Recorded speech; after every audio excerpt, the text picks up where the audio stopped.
Assalamualaikum warahmatullahi wabarakatuh. Nama saya Alia Nabila, NIM 21170100127. Saya berasal dari kelas A, jurusan Matematika Fakultas Sains Teknologi UIN Imam Bonjol.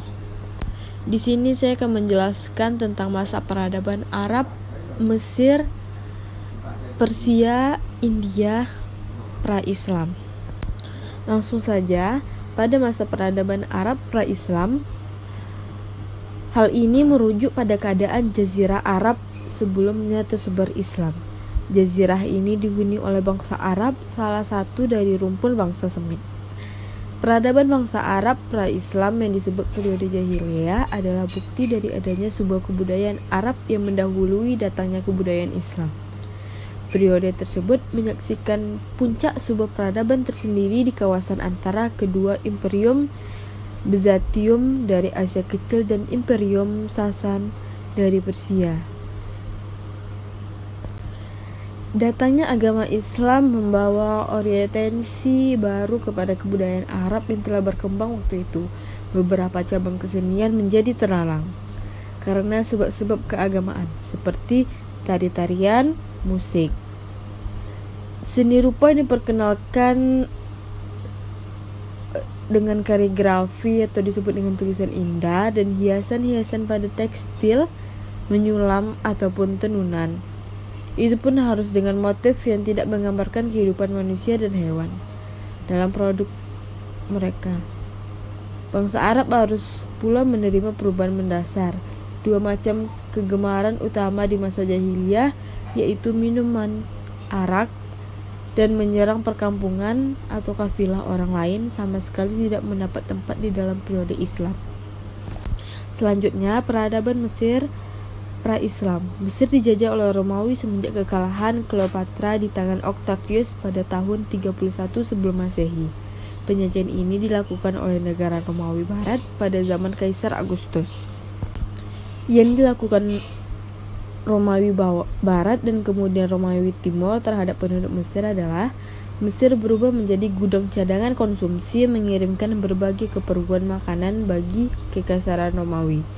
Terjadinya kemunduran yang sangat drastis dalam bidang ekonomi, ilmu, dan sosial. Penduduk Mesir kehilangan kekuasaan di negara mereka sendiri, meskipun Romawi berusaha tetap membiarkan sebagai toko representasi Mesir sebagai formalitas belaka, guna menghindari revolusi rakyat. Diberlakukannya pajak yang sangat berat dengan berbagai macam terhadap rakyat miskin. Pajak umum, pajak perindustrian, pajak tanah, pajak binatang ternak, pajak barang perniagaan, pajak perabotan rumah tangga, pajak perlintasan.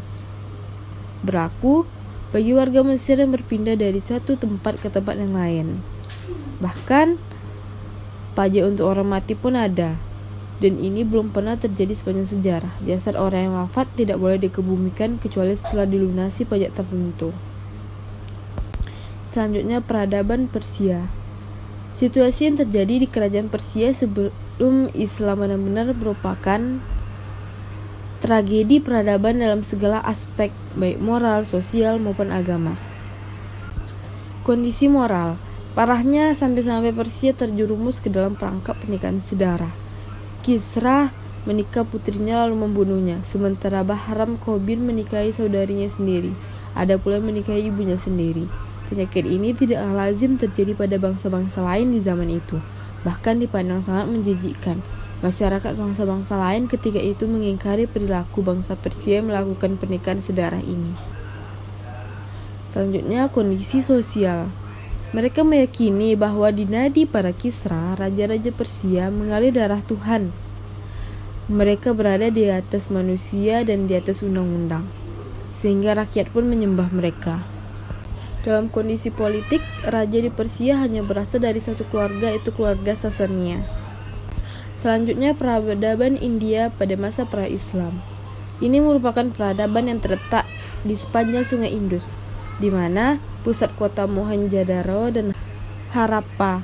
Peradaban India kuno diperkirakan sudah ada sekitar 2500 sebelum Masehi.